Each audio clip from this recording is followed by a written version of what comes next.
again, I want to thank everybody that has already gone before me. There's a long list of people that make this happen. I just want to thank everybody. Also, working with the EC the last, I think for me, it's been 2.5 years. Appreciate the fact that I got appointed, and it's been a lot of fun. I encourage everybody to get involved.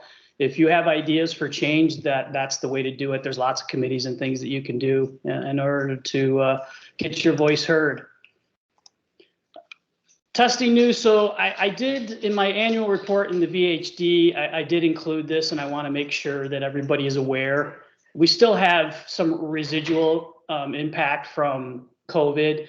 So in 2022, we are encouraging the use of local judges again. We don't want issues with travel to impact some of the tests that we have scheduled. So keep that in mind if at all possible. Use local judges. But we do want to make sure that the judging teams remain intact with 3 judges, one being an approved senior judge. Last year, we had 24 tests with just 2 judges. We can't have that happen. Prior to that, we would have maybe anywhere from 2 to 5, and that's due to someone's flight being impacted or an injury. So last year, it was kind of an anomaly. We had issues with the expanded invitational test. So then getting senior judges after that was difficult for some of the chapters. So the other thing I want to make sure is that chapters are aware of when the invitational is. And then if you're going to have a test after that, make sure you secure your judges before you schedule the test. The 16-month age limit for natural ability, I already had my first call on Tuesday to see if that was going to be in place. Yes, it is. So we're going back to the norms. So natural ability is 16 months or younger moving forward. And something to keep in mind for all the chapters, last year we revised the outer region policy. So every 4th testing event, we needed an outer region judge. Again, as I just mentioned, we're going to have local judges for 2022. But at some point when we go back, to having the outer region judge requirement, a lot of chapters are going to need that because for the last 3 years now, 3 testing seasons, we've used local judges. So I just want everybody to keep that in mind. Right now, we already have 118 tests scheduled for 2022.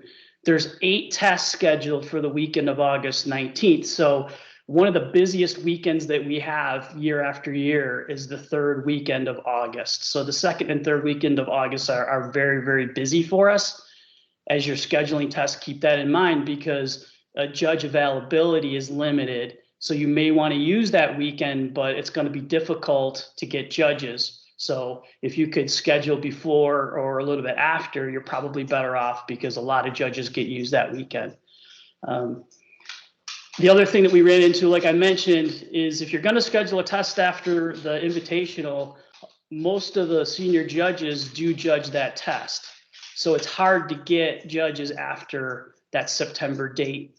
So keep that in mind. Maybe secure the judges first before you go with that date to make sure that your judging team is available. And prepare ahead. I've heard already some supply chain issues in regards to things that we need for our tests.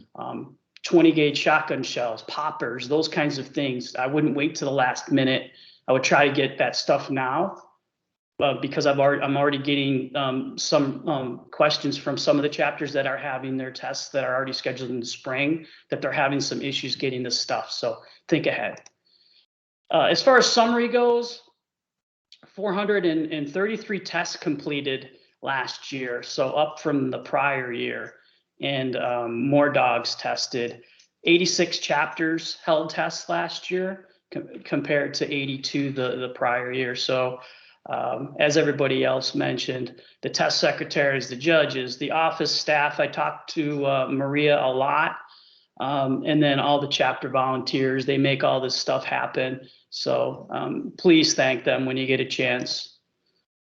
As far as testing totals go, the biggest jump was in natural ability.